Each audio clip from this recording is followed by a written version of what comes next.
অসমৰ এজন উচ্চপদস্থ বিষয়া মণিশংকৰ বৰদলৈ ছাৰ। ইতিমধ্যে বৰদলৈ ছাৰে প্ৰায় গুৱাহাটীৰ পৰা বিশ্বনাথ চাৰিআলিৰ পৰা লখিমপুৰৰ পৰা ডিব্ৰুগড় হৈ প্ৰায় 1000 কিলোমিটাৰ চাইকেল চলাই যোৱাটো উপস্থিত হৈছে।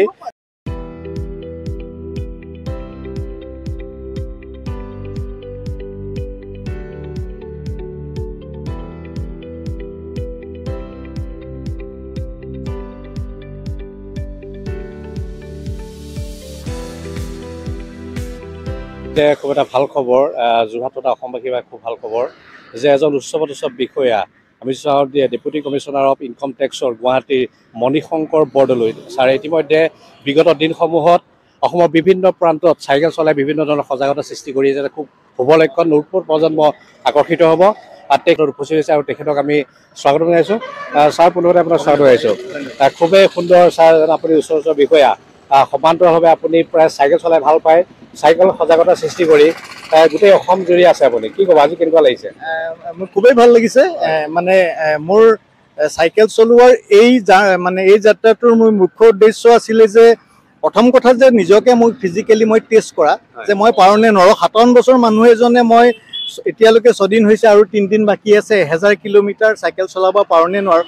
আৰু মই যদি ভাবোঁ যে মই পাৰোঁ বা মই যদি কৰি দেখুৱাব পাৰোঁ ছ'চিয়েল মিডিয়া বা অন্যান্য মাধ্যমৰ যোগেদি মোৰ বয়সৰ মানুহখিনিয়ে কমচে কম উৎসাহ পাওক যে নতুনকৈ আমি আগতে পঢ়িছিলোঁ যে মানে স্মকিং কিলছ, এতিয়া নতুনকৈ আকৌ পঢ়িবলৈ পাইছোঁ যে cheating is the next smoking. তাৰমানে আমি যে বহি থাকোঁ, অলসভাৱে থাকোঁ, ফিজিকেলি যে এক্টিভ নাথাকোঁ, সি আমাৰ স্বাস্থ্যত বেছিকৈ প্ৰভাৱ পেলায়। সেইখিনি দূৰ কৰিবৰ কাৰণে যোনে যেনেকৈ পাৰে, মই চাইকেল চলাইছোঁ, সকলোৱে চাইকেল চলাব নোৱাৰিবও পাৰে। কোনোবাই মৰ্ণিং ৱাক কৰিব, কোনোবাই খোজ কাঢ়িব, কোনোবাই জগিং কৰিব, কোনোবাই জিমলৈ যাব। যেনেকেই নহওক গৈ পেলাই নিজকে শাৰীৰিকভাৱে সক্ৰিয় কৰি ৰাখিব লাগে। শাৰীৰিকভাৱে সক্ৰিয় হৈ থাকিলেহে আমি সুস্থভাৱে মানসিকভাৱে আমি সুস্থ হৈ থাকিব পাৰিম আৰু সমাজৰ বিভিন্ন কামত আমি যোগদান কৰিব পাৰিম। ছাৰ, সমাজ আৰু স্বাস্থ্য দুয়োটাই আচলতে আমি যদি কওঁ চাইকেল চলাই আমি সুস্থ পৰিৱেশ এটা গঢ়িব পাৰোঁ। ইতিমধ্যে ছাৰ আপোনাৰ যাত্ৰাৰ বিষয়ে কওকচোন যে আপুনি গুৱাহাটীৰ পৰা ওলাইছে, আচলতে কওকচোন যাত্ৰাৰ বিষয়ে। মই যোৱা 10 তাৰিখ দেওবাৰে মই গুৱাহাটীৰ পৰা আৰম্ভ কৰিলোঁ যাত্ৰা। কৰি পেলাই প্ৰথম ইতিমধ্যে মই 5 জেগাত আছোঁ। গুৱাহাটীৰ পৰা প্ৰথম দিনাখন আহি পেলাই থাকিলোঁহি ঢেকীয়াজুলিত। তাৰ পিছৰ দিনা ঢেকীয়াজুলিৰ পৰা বিশ্বনাথ চাৰিআলিৰ পৰা নাৰায়ণপুৰৰ পৰা গোগামুখৰ পৰা মৰাণ। আজি ৰাতিপুৱা মৰাণৰ পৰা আহি এইখিনি পাইছোঁহি আৰু আহিবলগীয়া 3 দিনত কাইলৈ কাজিৰঙা, পৰহিলৈ নগাঁও, তাৰ পিছদিনাখন গুৱাহাটী পাম বুলি তেনেকৈ প্লেন কৰি ৰাখিছোঁ। ছাৰ, যিহেতু আপোনাক আমাৰ দৰ্শকসকলে চাই আছে, যিসকল নতুন প্ৰজন্মৰ যিসকল বিষয়া তেখেতসকলৰ বাবে আপুনি যদি কওঁ উদাহৰণস্বৰূপ, কাৰণ আমি যদি কওঁ স্বাস্থ্য ভালে ৰাখিব লাগিব, সমান্তৰালভাৱে আপুনি উচ্চপদস্থ বিষয়া হৈ আপুনি আজি চিকিউৰিটিৰ লগত নাই, কিন্তু আপুনি মাত্ৰ সমাজখনৰ বাবে ভাল কাম কৰিছে যে চাইকেল চলাওক, শৰীৰ সুস্থ কৰি ৰাখক। আপুনি সেইসকলক কি ক'ব? হয়, মানে চাওক যে নিজকে সুস্থ কৰি ৰাখিবলৈ বিভিন্ন ধৰণৰ মানে পদ্ধতি আছে, যোনে যাৰ সুবিধা সেইমতে ব্যৱহাৰ কৰিব। আৰু চাইক্লিংটো মানে এটা মানে সকলোৱে ব্যৱহাৰ কৰিব পৰা এবিধ সামগ্ৰী, যাৰ আমি তাতে বিশেষকৈ আমি যোৰহতীয়া মানুহ হিচাপে চাইকেল চলোৱাত আমি সকলোৱে চাইকেল চলাবও জানো, চাইকেল চলোৱাত এক্সপাৰ্টো। আৰু এবাৰ এখন 5000-6000 টকা চাইকেল কিনিলে অকণমান ভালকৈ মেইনটেইন কৰি ৰাখিলে সেইখন 5 বছৰ 6 বছৰলৈকে চলাব পাৰি। 100 কিলোমিটাৰ চলোৱাৰ দৰকাৰ নাই, দিনে 15 কিলোমিটাৰকৈ চলাব পাৰিলেও, এদিনৰ মূৰে 15 কিলোমিটাৰকৈ চলাব পাৰিলেও প্ৰথমতে স্বাস্থ্যটো ভালে থাকিব। 2 নম্বৰ কথা, আমি ওচৰে পাজৰে ক'ৰবাত দোকানলৈ যোৱা, বজাৰলৈ যোৱা, অফিচলৈ যোৱা 5 কিলোমিটাৰ 10 কিলোমিটাৰ দূৰত্বৰ যদি আমি দূৰত্ববিলাক আমি তেনেকুৱা চাইকেলৰ সহায়েৰে আমি গ্ৰহণ কৰিব মানে কৰিব পাৰোঁ, পূৰ কৰিব পাৰোঁ। মানে এইটো প্ৰদূষণৰ মাত্ৰাটোও কমিব সমাজত আৰু পেট্ৰলৰ খৰচ কমা হিচাপে প্ৰদূষণৰ মাত্ৰা হিচাপে কমিব। সেই হিচাপেও আমাৰ এটা অৱদান থাকিব সমাজ আৰু পৰিৱেশৰ প্ৰতি। ছাৰ, আপোনাৰ ভৱিষ্যত পৰিকল্পনা কি? ইয়াৰ পিছত আকৌ কিবা কি পৰিকল্পনা আছে? এনেইতো পৰিকল্পনা এটা আছে যে এবাৰ আৰু চাকৰিকাল শেষ হোৱাৰ পিছত 3 বছৰমানৰ পিছত এবাৰ ভাৰত ভ্ৰমণলৈ যোৱাৰ পৰিকল্পনা এটা আছে। আৰু তাৰ কাৰণে প্ৰস্তুতি চলাব লাগিব, লাহে ধীৰে প্ৰস্তুতি চলাই পেলাই যদি সময় সুবিধা মিলে মনৰ এটা আশা আছে যে যিমান দূৰ পাৰোঁ যিমানখিনি যিমানখিনি কৰিব পাৰোঁ। আচ্ছা, এতিয়ালৈকে আপুনি কিমানখন ৰাজ্য ডাঙৰ এনেকুৱা হেৰি হিচাপে ডাঙৰ যাত্ৰা হিচাপে যোৱা বছৰ মই গুৱাহাটীৰ পৰা মাজুলীলৈকে চলাইছিলোঁ। আমাৰ একেলগে স্কুলীয়া বন্ধুবিলাকৰ আমাৰ এটা অনুষ্ঠান আছে সহপাঠীবিলাকৰ এটা আমাৰ গেট টুগেডাৰ আছিলে যোৱা বছৰ ডিচেম্বৰ মাহৰ মাজুলীত। মই গুৱাহাটীৰ পৰা মাজুলীলৈ চাইকেল চলাই আহিছিলোঁ। সি মোক মই তাতে মোৰ বন্ধুসকলেও বহুত উৎসাহ যোগোৱাৰ কাৰণেহে আজি মানে আকৌ এই পৰিকল্পনাটো কৰিবলৈ সাহ পালোঁ বা আধাখিনি এতিয়ালৈকে কৰিলোঁ। আৰু বন্ধুসকলৰ ৰাইজৰ শুভেচ্ছা থাকিলে আগত দিনতো এনেকুৱা ধৰণে পদক্ষেপ লৈ অকণমান সজাগতা সৃষ্টি কৰিব। শৈশৱৰ বন্ধুসকলক লগ পাইছে, কেনেকুৱা লাগিছে? সকলোকে আহিছে, একদম ভাল লাগিছে। মানে মই হেৰি কৰি থাকোঁতেও চাইকেল চলাই থাকোঁতেও এওঁলোকে ফোন কৰে, আমাৰ গ্ৰুপত মেছেজ দিয়ে, মই গধূলি মেছেজবিলাক চাওঁ।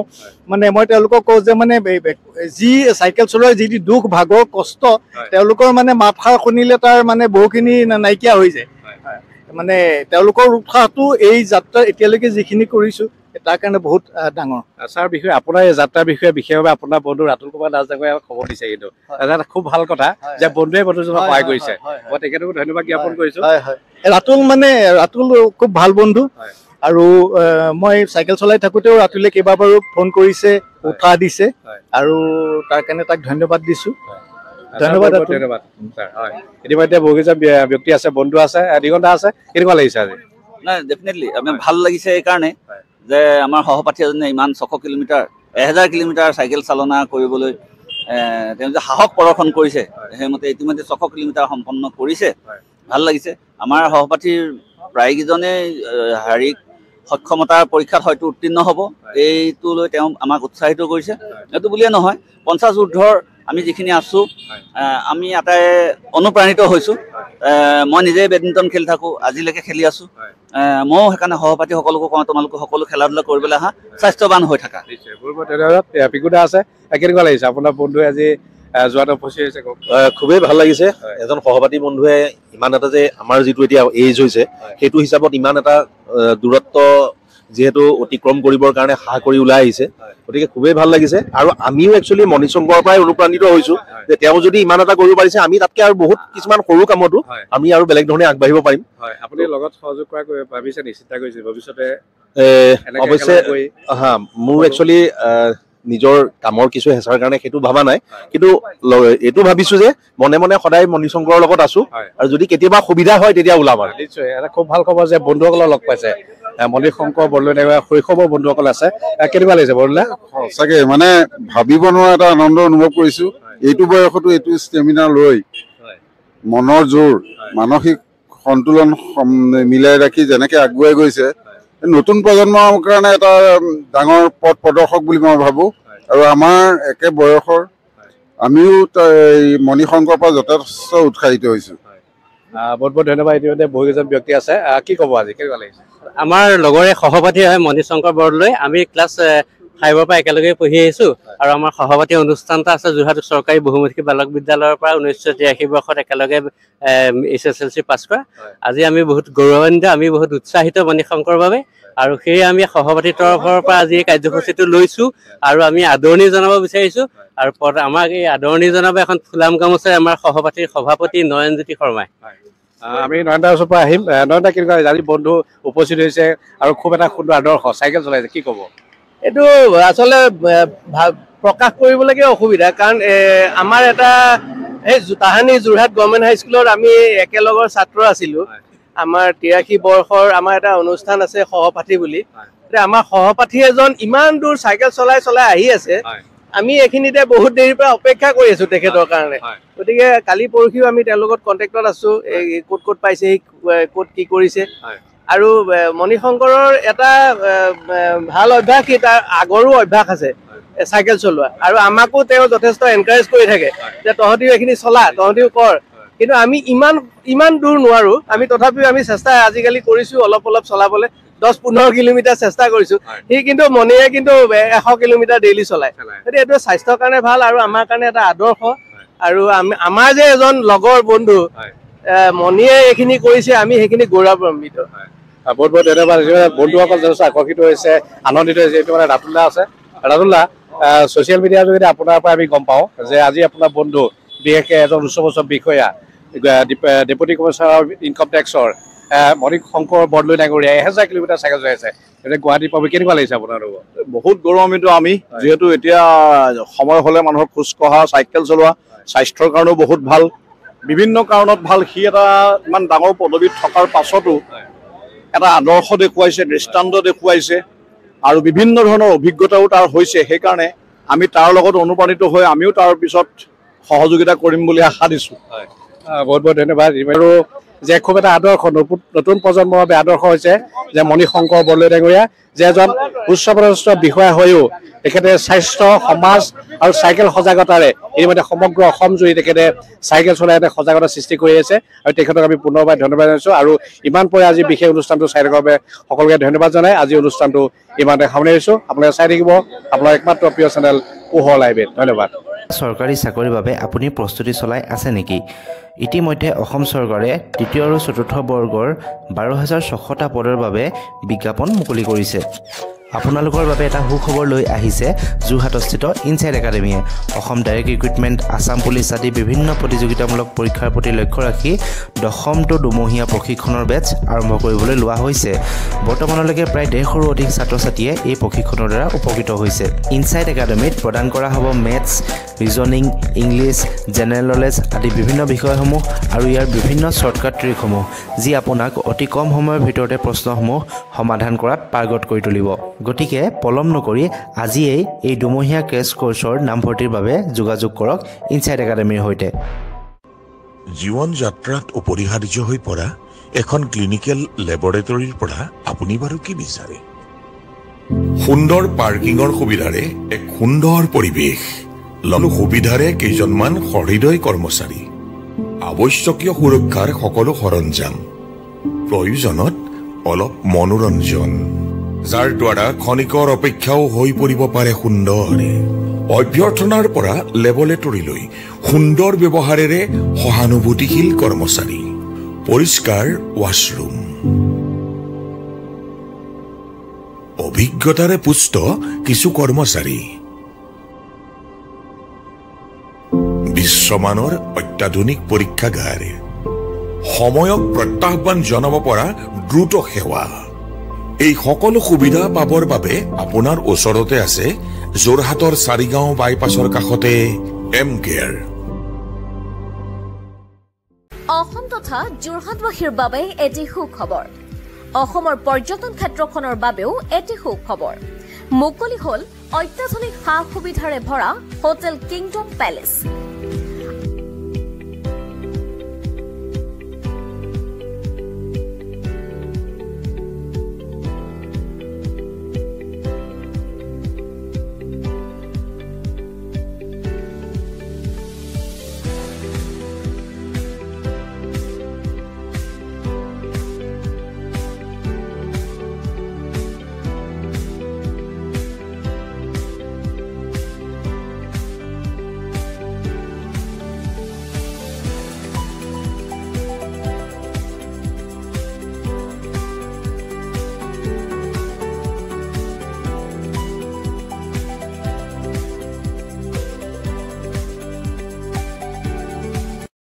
আমাৰ ইয়াত 31টা শীততাপ কোঠাৰ লগতে প্ৰিমিয়াম এক্সিকিউটিভ ডিলাক্স কোঠালি লাভ কৰিব আপুনি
তৃপ্তিৰে এসাঁজ খাবৰ বাবে ভাৰতীয় চাইনিজৰ লগতে বিভিন্ন সুস্বাদেৰে ভৰা আহাৰো উপলব্ধ।